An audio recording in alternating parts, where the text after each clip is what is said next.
Good morning दोस्तों, कैसे हैं आप सभी लोग। हम जानते हैं आप लोग बहुत अच्छे होंगे। दोस्त, आज से एक मैं सोचा कि नया सीरीज स्टार्ट कर रहा हूँ समय फिजिक्स के लिए। ये पार्ट 1 होगा और इसका पार्ट 1, पार्ट 2, पार्ट 3 ऐसे आते रहेगा जब तक फिजिक्स का एमसीक्यू कंप्लीट नहीं हो जाता। और ये प्रीवियस ईयर के लिए होगा, जैसे कि group D, NTPC, SSC, GD, MTS, ये सारे एग्जाम में ये कवर कर देगा, ये जो एमसीक्यू है। और अगर आप मान लेते हैं कहीं पढ़े हैं तो आपका रिवीजन हो जाएगा। और एमसीक्यू बहुत महत्वपूर्ण है एग्जाम के लिए, आपको पता ही है। और आप जानते हैं कि इस चैप्टर में, जैसे कि फिजिक्स पार्ट 1 में हमने एक काम किया है कि जितने भी क्वेश्चन प्रीवियस ईयर में पूछा गया है, ये सारे क्वेश्चन को मैंने कलेक्ट किया। और कलेक्ट करने के बाद मैं आप लोगों के सामने ये रख रहा हूँ। मुझे आई होप, मुझे लगता है कि मुझे खुशी होगी। आप पहले ये एक बार 10 से 15 मिनट का वीडियो है, एक बार अच्छा से आप लोग देख लीजिए, ज़रूर कुछ ना कुछ सीखने को मिलेगा। ये सिर्फ एमसीक्यू है ना। तो चलिए हम लोग स्टार्ट करते हैं। पहला क्वेश्चन की तरफ चलते हैं। इसमें आंसर भी है।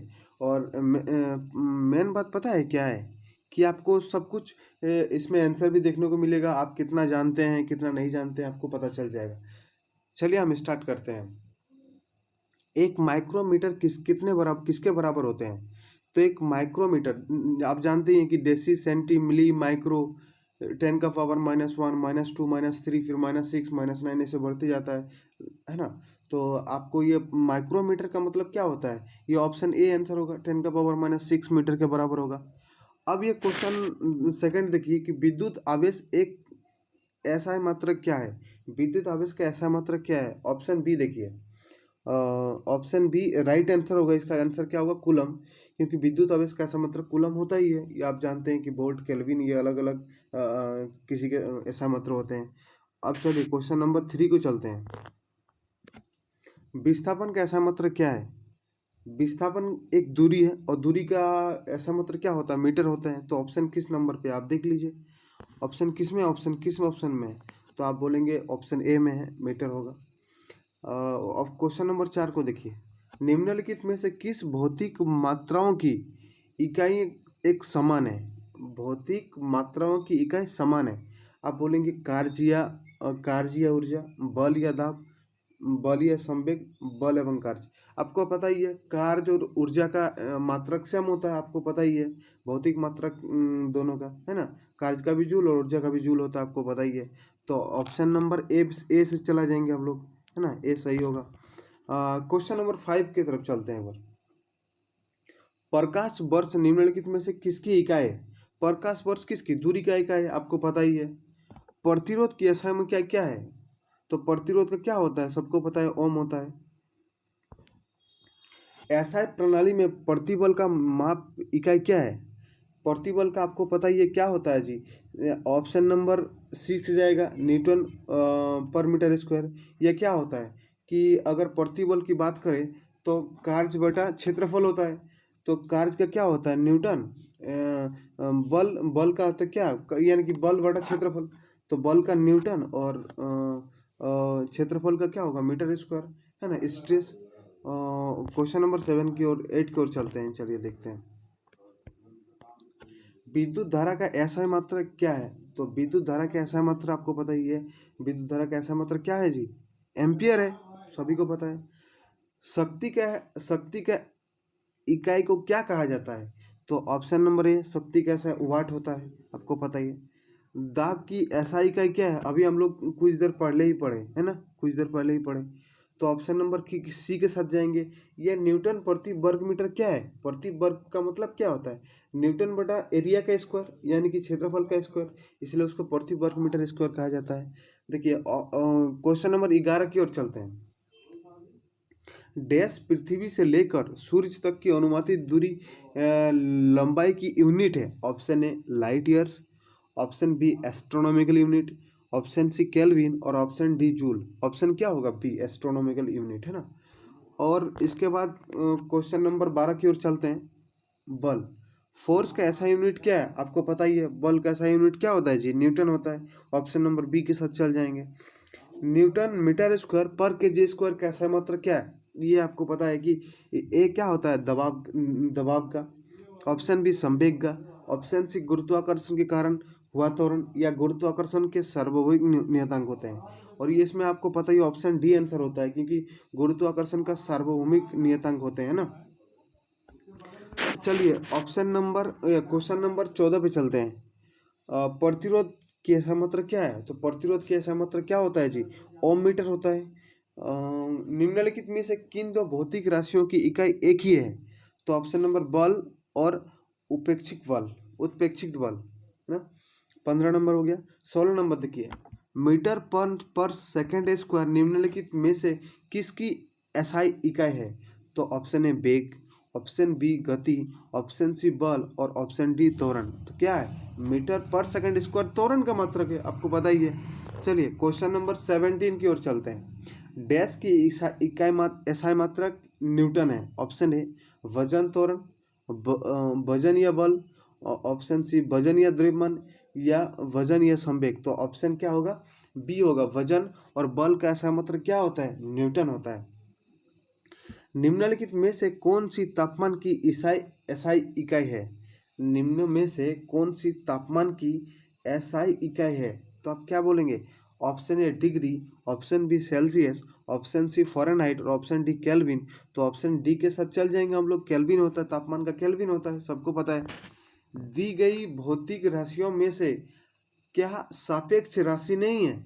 समय, त्वरण, वेग और दूरी। तो सापेक्ष राशि इनमें से नहीं है बोल रहा है, तो समय है ना। समय क्या है? एक सापेक्ष राशि नहीं है।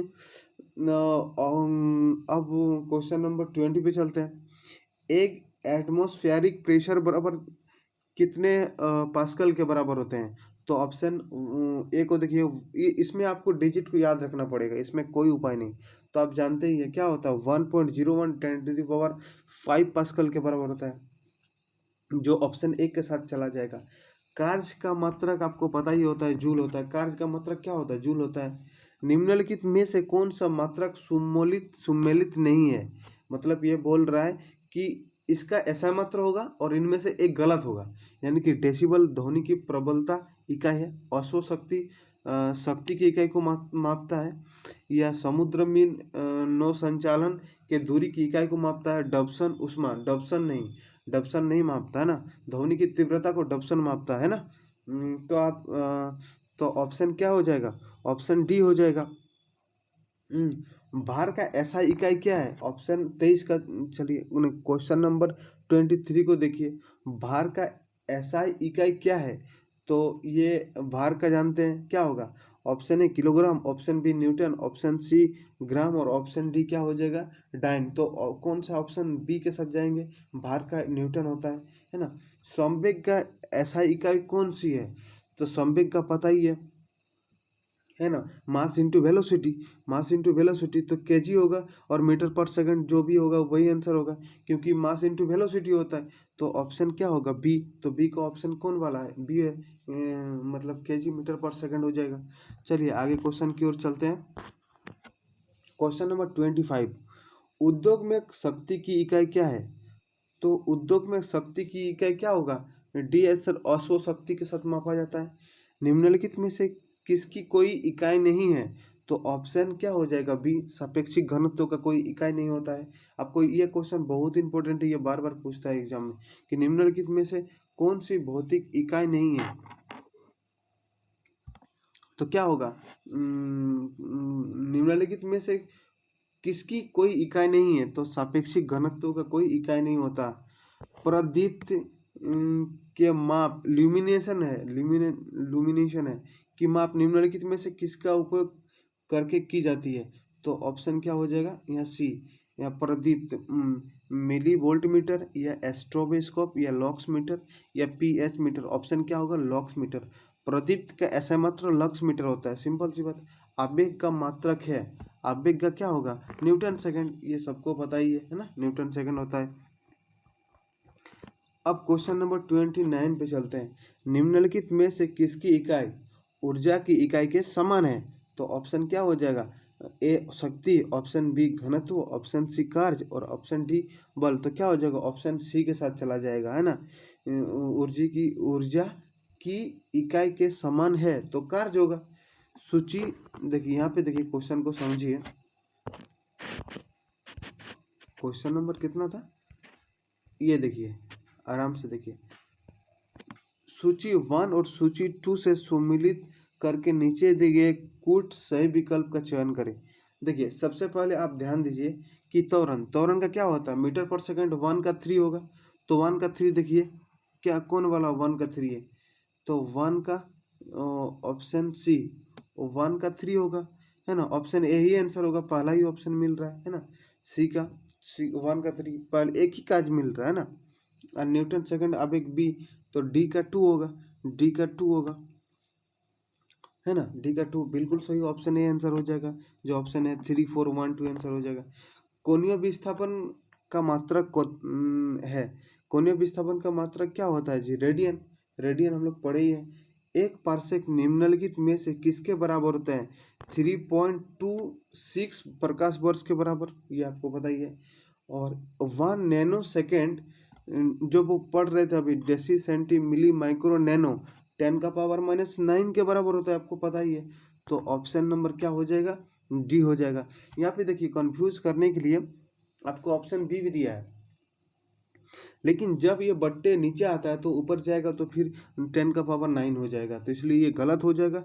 और ये 33 जो है वह सही हो जाएगा, डी, है ना। ऑप्शन डी सही हो जाएगा, 1/10⁹, क्योंकि ऊपर जाएगा तो माइनस के साथ दर्शा जाएगा। चलिए 34, एक पिकोमीटर डैश के बराबर होता है। तो ऑप्शन से 10⁻12 मीटर। इंपॉर्टेंट क्वेश्चन है कि एक पिकोमीटर किसके बराबर होते हैं, तो 10⁻12 मीटर के बराबर होता है। एक जूल किसके बराबर होगा, तो 1 न्यूटन 1 मीटर तक कार्य करेगा, है ना। तो वो क्या कहलाएगा, 1 जूल कहलाएगा, है ना। 1 न्यूटन का बल 1 मीटर तक लगा चला जाएगा, तो ये क्या कहलाएगा, 1 जूल। पास्कल का इकाई है। पास्कल क्या किसका है जी, दाब का है, सबको पता है ना।